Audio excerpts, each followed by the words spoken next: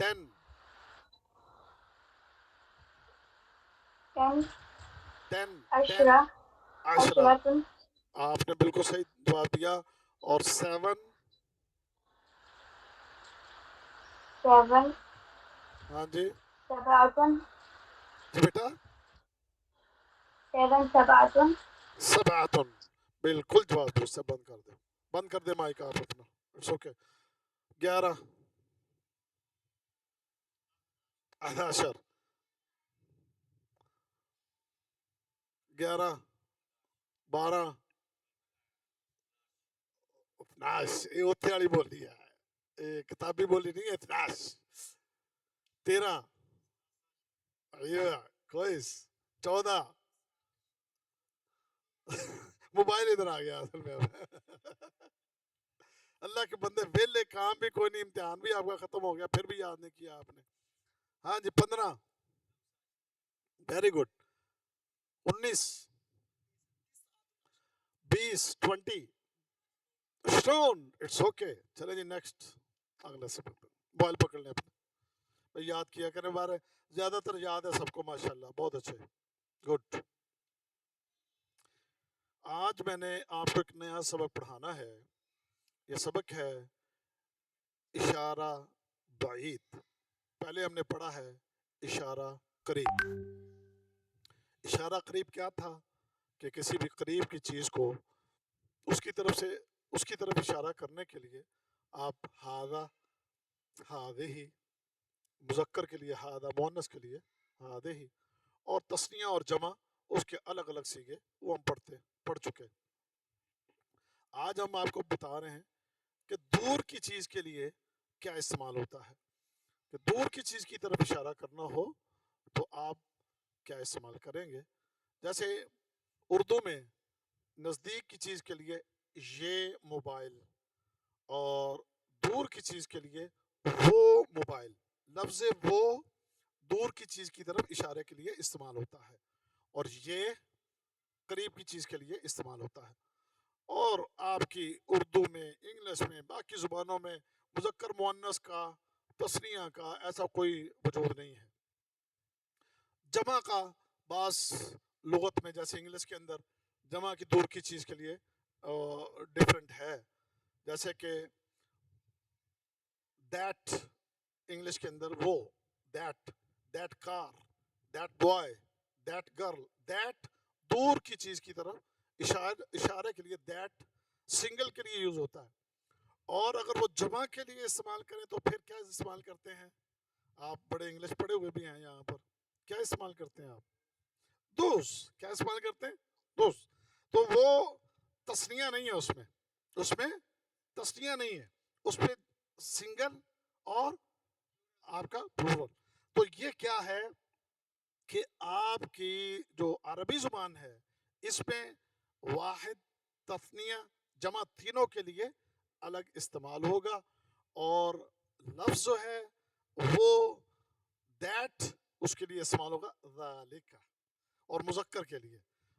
باقی لغت میں جیسے میں نے عرض کیا مذکر مؤنث کا کوئی فرق نہیں ہے, لیکن عربی کے اندر یہ فرق کرنا ہوتا ہے کہ مذکر کے لیے ذالک اور مؤنث کے لیے تلک. مؤنث کے لیے تلک. یہ آپ کو میں نے آج یہ بھیجا ہوا ہے, یہ آپ اپنے موبائلوں کے اندر اس کو دیکھ سکتے ہیں. ٹھیک ہے نا. اشارہ بعید, اس میں میں نے یہ آپ کو آج موبائل میں بھیج دیا تھا. تو پہلا ہم مذکر پڑھ رہے ہیں. مذکر واحد کے لیے ذالک, ذالک, ذالک الکتاب, ذالک الکتاب, الف لام میم, ذالک الکتاب لا ریب فیہ ھدی للمتقین. آتا ہے نا ذالک الکتاب, اور پڑھی ہے نا. کون سی آیت ہے یہ, قرآن کی پہلی آیت, قرآن کی پہلی. ذالک الکتاب, سمجھ گئے نا. اچھا, تو ذالک ایک کے لیے اور مذکر کے لیے. یہ تو پتہ لگ گیا نا, کتاب تہاڈی عربی چ مذکر ہے اور تہاڈی زبان چ مؤنث ہے. اوکے, تو ذالک رجل, ذالک ولد, ذالک مسلم, ذالک خادم, سمجھ گئے نا؟ یعنی وہ خادم کا معنی ہوتا ہے نوکر، وہ نوکر، وہ ذالک رجل وہ آدمی ہے، ذالک ولد وہ لڑکا ہے، سمجھ گئے نا؟ اچھا اب آ جائیں، لڑکی ہے وہاں پر کھڑی تو تلک بنت، تلک تلک بنت، تلک طالبۃ، تلک عاملۃ، تلک تلک عالمۃ، اور تلک امرأۃ، سمجھ گئے؟ تلک سیارۃ، تلک طیارۃ. تو جو مؤنث آئے گا اس کے لیے جہاں آپ وہاں پر حاضے ہی لگاتے رہے ہیں یہاں آپ تلکا لگائیں گے. وہاں مذکر کے لیے جیسے آپ حاضہ لگاتے رہے ہیں اور دور کے لیے ذالکا لگاتے رہیں گے آپ. بس یہ یاد رکھنا ہے، ذالکا اور تلکا. ذالکا مذکر کے لیے، تلکا مؤنث کے لیے. اب میں آپ سے سوال کرنے لگا ہوں، جواب آپ نے دینے ہیں، ایکسرسائز میں نے آپ کی کروا دی. ہاں جی پا جی یہ جواب دیجئے. مذکر ہے، آپ نے کہنا ہے کہ وہ مسلمان ہے، وہ مسلمان، مسلمان کے لیے مسلم. تو آپ جملہ بنائیں اس کا، کیا کہیں گے آپ؟ ذالک مسلم، وہ ایک مسلم عورت ہے.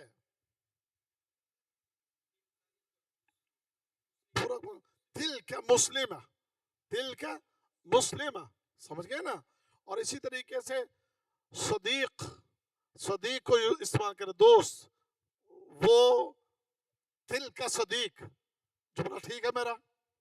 تلک صدیق، تلک صدیق. ایسا ٹھیک کہہ رہے ہیں، لگے میرے پیچھے پہ آگے. تلک صدیق، میں صحیح کہہ رہا نا؟ تو میرا ساتھ دے دے، سارے میرے خلاف ہو گئے. اچھا تلک صدیق، تلک صدیق، جملہ ٹھیک ہے میرا؟ کیا ٹھیک ہے؟ ٹھیک کریں اس کو. ہاں جی ذالک صدیق، ذالک صدیق. اوکے ہاں جی. خادمتن عورت ہے، لگائیں، کیا لگائیں گے ساتھ؟ تیرے کو پوچھا میں انہوں اشارہ کرتا پیا. تلک خادمتن، تلک خادمتن. چلے اب ہے اس کا جو تثنیہ وہ ہے مذکر میں ہے ذانکا. مذکر میں کیا ہے؟ ذانکا، ذانکا ولدان، ذانکا خادمان، ذالکا، ذانکا کتابان. سمجھ گئے نا؟ تو تثنیہ استعمال کریں گے دو چیزوں کے لیے. اور تانیکا، تانیکا، تانیکا دو مؤنث کے لیے. تانیکا سیارتانی، تانیکا بنتانی، تانیکا امرأتانی، تانیکا عالمتانی، تلک عاملتانی. عاملہ اور عالمہ دونوں الگ لفظ ہیں، سمجھ گئے نا؟ تو تانیکا، تانیکا کس کے لیے؟ مؤنث کے لیے. اور جمع میں تو ہمیں ٹینشن ہی کوئی نہیں ہے، جیسے مذکر میں نہیں تھی ادھر میں اسم اشارہ قریب میں نہیں تھی، ادھر ہا اولائے مذکر کے لیے بھی مؤنث کے لیے بھی ہا اولائے. اور جناب ادھر بھی ٹینشن ہی کوئی نہیں، اولائکا مذکر کے لیے اور مؤنث کے لیے بھی اولائکا. اولائک المسلمون، اولائک مسلمون، اولائک مسلمون، اولائک مومنون، اولائک هم المفلحون. سمجھ گئے؟ قرآن میں پڑھتے ہو نا آپ، اولائک هم المفلحون، اولائک مومنات، اولائک عالمات، اولائک النساء. یہ سب کیا آئے گا؟ تو یہ چیزیں کیا ہیں آپ نے یاد رکھنی ہے کہ اسم اشارہ بعید کے اندر مذکر کے لیے کیا استعمال ہوتا ہے اور مؤنث کے لیے کیا استعمال ہوتا ہے. واحد اور تثنیہ اس میں ڈفرنس ہے، لیکن جمع میں کوئی فرق نہیں ہے. بڑا آسان سا سبق ہے. اس کی اب آپ مشق کریں گے. کل انشاءاللہ میں اس کی آپ کی کل جو ہے نا مشق کرواؤں گا اور آپ کا امتحان لوں گا کل انشاءاللہ. ٹھیک ہے جی. اس کے اوپر کچھ الفاظ ہوں گے جو میں گروپ میں بھیج دوں گا اور وہ گروپ جو ہے نا وہ آپ نے انشاءاللہ گروپ پہ وہ میسج دیکھ کے کل اس کی تیاری کر کے آنی ہے انشاءاللہ. اوکے. یعنی کل ہم سبق پختہ کریں گے انشاءاللہ. ٹھیک ہو گیا جی انشاءاللہ. اب آ جائے تیسرا ہمارا سبق نماز کا. قاری صاحب جی آج تو ٹیسٹ ہونا تھا. آج کون سا ٹیسٹ ہونا تھا؟ آج میں نے یہی کہا تھا کہ میں منڈے کو آپ سے سبق سنوں گا اور وہ میں نے سن لیا سبق آپ سب سے جس میں عربی کی گنتی میں نے سنی ہے.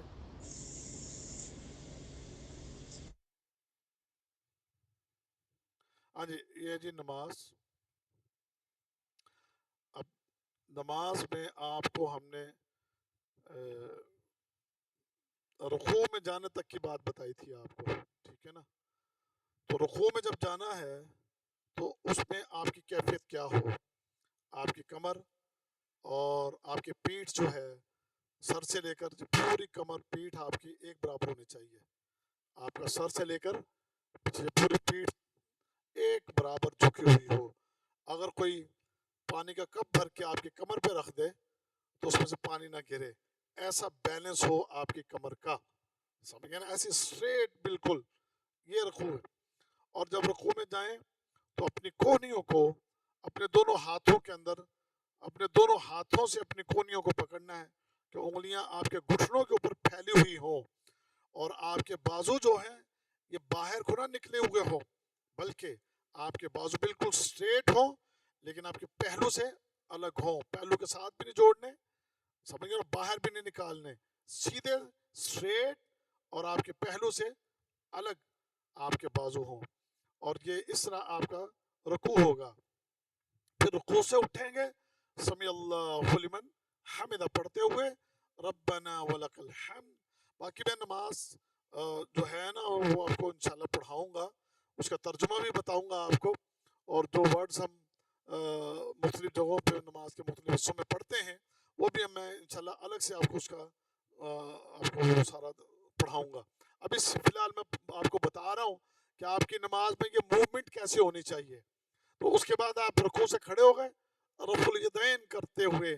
جب سمی اللہ لمن حمدہ تو رفع الیدین کرنے کا طریقہ یہی ہے کہ اپنے ہاتھوں کو اپنے کندھوں تک یوں لے کر آنا کہ آپ کی یہ انگلیاں آپ کے کانوں کے لو تک آ رہی ہوں اور آپ کے یہ ہاتھ آپ کے کندھوں کے برابر ایسے آ رہے ہوں. اور سیدھے لا کر ایک دفعہ جیسے یہاں لا کر آپ کھڑا کرتے ہیں ایک دفعہ ایسے جھٹکا نہیں مارنا. تو ایک دفعہ یوں اپنے یہاں پر تک اپنے ہاتھوں کو کندھے اور کانوں کے لو تک لانا اور ایک لمحے کے لیے یہاں پر رکنا اور اس کے بعد اپنے ہاتھوں کو نیچے لے آنا. اب یہ آپ رکوع سے کھڑے ہو گئے. اب اس کے بعد آپ سجدے میں جائیں گے. تو سجدے میں جانے کے لیے کیا ہے کہ آپ سجدے میں جاتے ہوئے اللہ اکبر کہتے ہوئے سب سے پہلے اپنے ہاتھوں کو زمین پر رکھیں اور زمین پر رکھنے کے بعد اپنے ہاتھ اس جگہ پر رکھیں جہاں آپ کو سجدہ کرنا ہے اور اپنے دونوں ہاتھوں کے درمیان میں اپنے چہرے کو زمین پر رکھ دیں. اور اس میں آپ کے جسم کے 7 اعضاء وہ زمین کے اوپر ہونے چاہیے. وہ 7 اعضاء کیا ہیں؟ آپ کے 2 پاؤں 2 گھٹنے اور 2 ہاتھ. کتنے اعضاء ہو گئے؟ 6. اور 7واں اعضاء یہ ناک سے لے کر پیشانی تک یعنی پیشانی سے لے کر ناک تک یہ پورا حصہ آپ کا سجدے کے اندر زمین پر ہونا چاہیے. اگر آپ صرف پیشانی زمین پر رکھتے ہیں اور ناک زمین پر نہیں لگاتے تو یہ آپ کا 7واں عضو جو ہے یہ زمین پر نہ ہونے کی وجہ سے آپ کے سجدے کو باطل کر سکتا ہے. اس لیے آپ اپنے 7 اعضاء اپنی زمین کے اوپر جب سجدے میں ہوں تو 7 اعضاء آپ کے زمین کے اوپر ٹکے ہوئے ہوں الا کہ کوئی مریض ہے یا جیسے کوئی کرسی پر بیٹھ کے نماز پڑھنے والا اس کے لیے سجدہ کرنا ممکن نہیں ہے تو وہ ایک معذور ہونے کی وجہ سے وہ اس سے خارج ہے. لیکن جو معذور نہیں ہے جو مجبور نہیں ہے جو بیمار نہیں ہے ان کے لیے اپنے 7 اعضاء زمین پر لگانے وہ فرض ہے کہ وہ اپنے ساتھوں اعضاء زمین پر لگائے.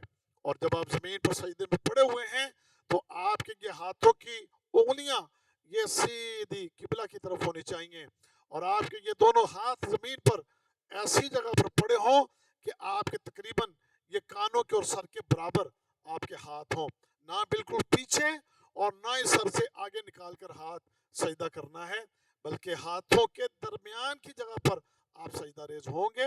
تو یہ سجدے میں، اور آپ کے پاؤں کی انگلیاں مڑی ہوئی ہوں سجدے میں، اور یہ کیفیت بنی ہو کہ آپ کے پاؤں کی انگلیاں مڑ کے ان کا رخ جو ہے وہ قبلہ کی طرف ہے. تو یہ سجدے کی کیفیت.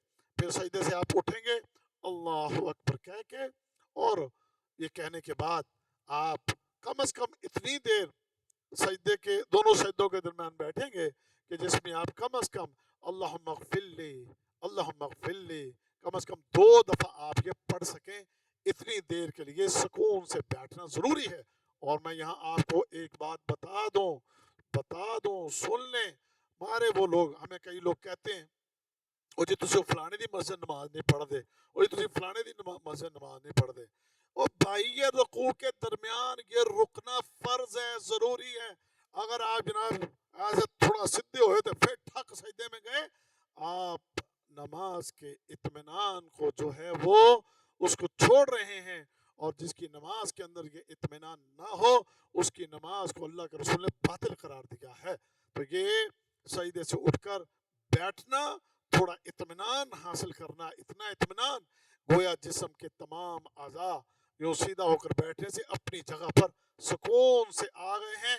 اس کے بعد اگلے سجدے میں منتقل ہونا ہے. یہ ٹھک سجدے سے اٹھے، ٹھک سجدے میں چلے گئے، ایسی نماز کو اللہ کے رسول نے منافق کی نماز قرار دیا ہے. اور بدقسمتی کے ساتھ آج ہمارے لوگوں کی اکثریت اپنے سجدوں کو اسی طرح جناب وہ کرتی ہے، اور اس طرح کر کے اپنی نمازوں کو ضائع کر رہے ہیں. اللہ ان کو بھی سمجھ عطا فرمائے اور اللہ ہمیں بھی سمجھ عطا فرمائے.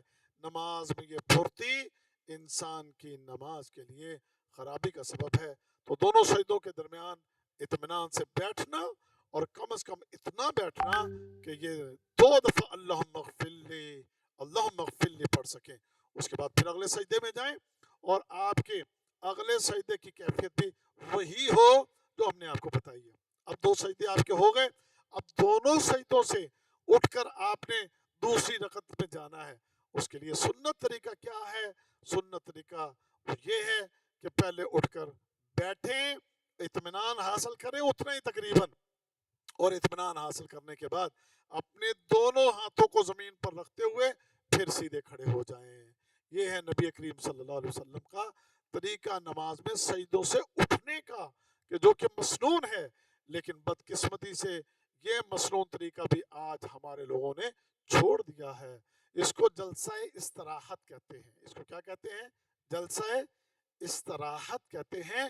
کہ آپ جو ہے دونوں سجدے کرنے کے بعد بیٹھتے ہیں، اور پھر آپ اپنے ہاتھ زمین پر رکھنے کے بعد آپ اٹھ کھڑے ہوتے ہیں. اس کے بعد پھر آپ کا قیام اسی طرح ہوگا، اور اسی طریقے سے پھر آپ کی جو ہے اگلی رکعت ہوگی، اور وہ دونوں رکعت آپ مکمل کرنے کے بعد پھر آپ تشہد میں بیٹھ جائیں گے. اچھا، سجدے کے اندر ایک 2 چیزیں سچ اور بہت ضروری تھیں جو مجھے بیان کرنا چاہیے، وہ بھی سمجھ لیجئے. جب آپ سجدے کے اندر ہوں تو آپ کے دونوں پاؤں پیچھے سے آپس میں ایڑیاں ملی ہوئی ہوں. آپ کی سجدے کی حالت میں دونوں ایڑیاں آپس میں ملی ہوئی ہوں، اور سجدے کی حالت میں آپ کی یہ کونیاں زمین کے اوپر بچھی ہوئی نہ ہوں. یہ کونیاں زمین کے اوپر بچھی ہوئی نہ ہوں، زمین سے آپ کی کونیاں اوپر ہوں.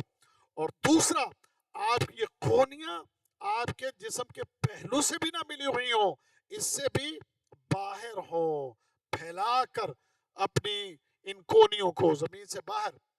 صحابہ کہتے ہیں آپ اپنے بازوؤں کو سجدے کی حالت میں اتنا پھیلاتے اور باہر نکالتے کہ اگر بکری کا چھوٹا سا بچہ نیچے سے گزرنا چاہتا تو وہ گزر جاتا.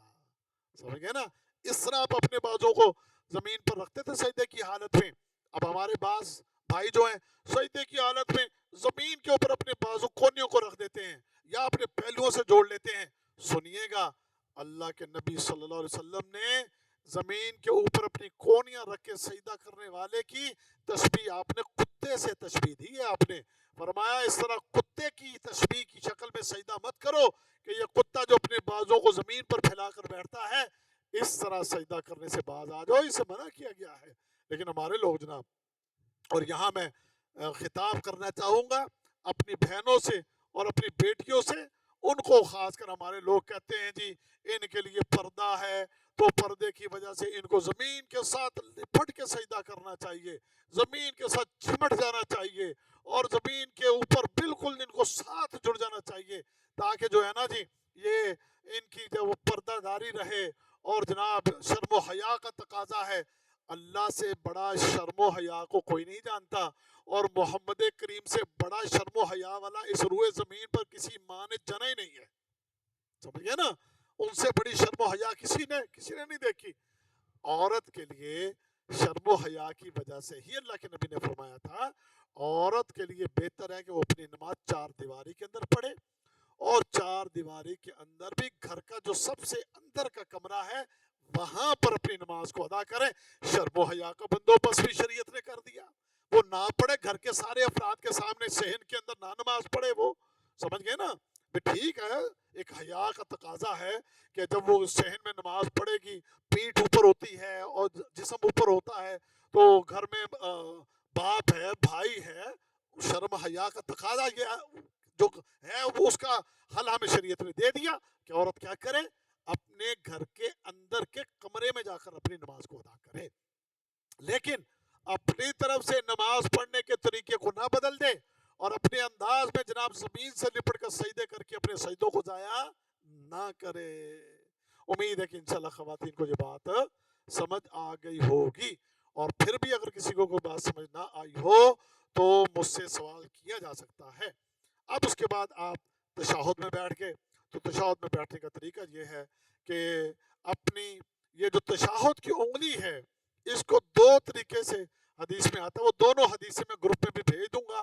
ایک یہ تھا اللہ کے نبی صلی اللہ علیہ وسلم اپنی شہادت کی انگلی کو کھڑا کر لیتے اور درمیانی انگلی اور انگوٹھے کو یوں ملا لیتے، اور یہ دو انگلیاں بعد والی ان کو بند رکھتے، اور اپنی شہادت کی انگلی کو ہلکی ہلکی آپ حرکت دیتے رہتے.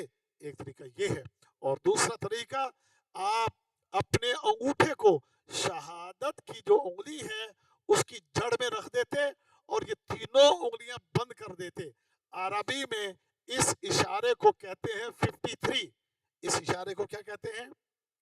53 عربی میں. یہ اصل میں بن گیا 50. عربی میں کہنا ہونا 50، ہادہ 50، یہ 50، یہ 50، اور یہ تین بند ہو کے یہ 3، یہ عربی میں 53. وہ گونگے جو تھے نا وہاں کے، انہوں نے بتانا ہونا 53، تو وہ کہیں گے یہ یعنی یہ 53. سمجھ گئے نا؟ تو یہ 53 کا اشارہ، اور اس میں کیا ہوتا ہے؟ انگلی کو سیدھا رکھنا ہے. اور سنت یہ ہے کہ التحیات للہ والصلوات والطیبات آپ نے شروع کیا تو یہیں سے آپ کی انگلی کھڑی ہو جائے گی، اور السلام علیکم ورحمۃ اللہ پڑھنے تک آپ کی انگلی کھڑی رہے گی. اب ہمارے یہاں پر کیا ہے؟ اشہد لا الہ پہ انگلی کو اٹھائیں، اللہ پہ انگلی کو گرا دیں، ایک ہی دفعہ یہ کافی ہے. بھائیو یہ سنت کے خلاف ہے، سنت سے یہ بات ثابت نہیں ہے، بلکہ سنت یہ ہے التحیات للہ پڑھنا شروع کیا، انگلی کو ان دونوں طریقوں میں سے کسی ایک طریقے کے مطابق اٹھا لیا جائے، اور السلام علیکم ورحمۃ اللہ تک اس کو اٹھا کے رکھا جائے. اور تشہد میں بیٹھیں گے کیسے؟ اپنے بائیں پاؤں کو بچھا کے اس کے اوپر بیٹھیں گے، اور دائیں پاؤں کو آپ کھڑا کر لیں گے. دائیں پاؤں کو کھڑا رکھیں گے اور بائیں پاؤں کو بچھا کے اس کے اوپر آپ بیٹھ جائیں گے. اور یہ 2 رکعت جو ہے آپ کی نماز ہوئی.